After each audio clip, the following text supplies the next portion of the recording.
Today's lesson is a Tennessee hero that we all should know. Is the legend of Casey Jones.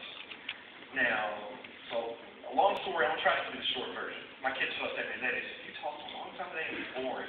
So now that I feel good about myself, I'm going to try it with you. Here we go.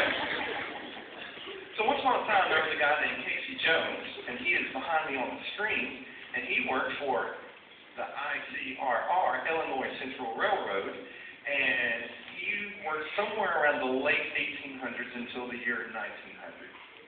Now, the way it goes was there was this train called the New Orleans Special that went from Chicago all the way down to New Orleans. So Casey traveled 1/4 of that track. That was his job, and it was to go from Memphis to Canton, Mississippi. So, April the 29th, he is returning from Canton, Mississippi to Memphis, April 29th, 1900. What happened was the gentleman that was supposed to make the return back to Canton got sick. There was a miscommunication because we didn't have telephones or radio, so they sent a telegram stating that that train would be delayed. However, they asked Casey to make the run, and he agreed to. So, it was just a series of fumbles.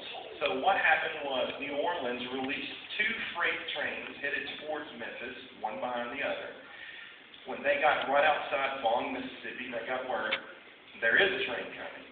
Casey never received words that there was a train headed towards him, headed south. So we've got 2 trains headed north, 1 train headed south.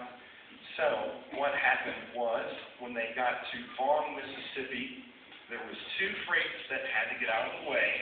The front freight air hose broke, freezing his brakes. He couldn't move. The second freighter's last 4 cars were stuck out on the main line. So, somewhere around, I believe, 3 in the morning, which Casey wasn't used to doing. He did the daytime shift, the morning shift.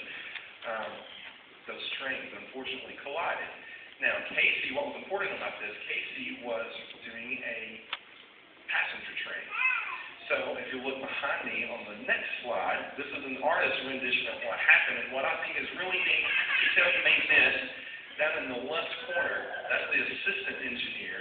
His name was Sim. And the way Casey's last word was, "We're going to hit this train, jump."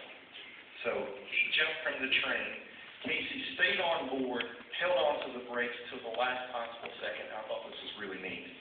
He went through the caboose, all the way through a boxcar full of corn, all the way through a boxcar full of hay, and halfway through a wood boxcar, timber, before eventually he turned over. But at that point, he had gotten the train slow enough that all of the passengers survived. Casey was the only fatality that day. So here we are, 111 years, still talking about the legend of Casey Jones. If you're ever in Jackson, Tennessee, which is pretty close to my hometown, Dyersburg, you can go to the museum there and see all kinds of cool facts. So, class dismissed. This is, that was boring, wasn't it? Oh, kind of cool. But that's just me.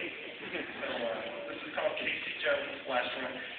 One really important fact that I have to say, CSX in Irwin gave me a train bell for this piece, and I would like to express my appreciation and gratitude for CSX of Irwin. So this piece, we can say, is dedicated to Casey and CSX of Irwin.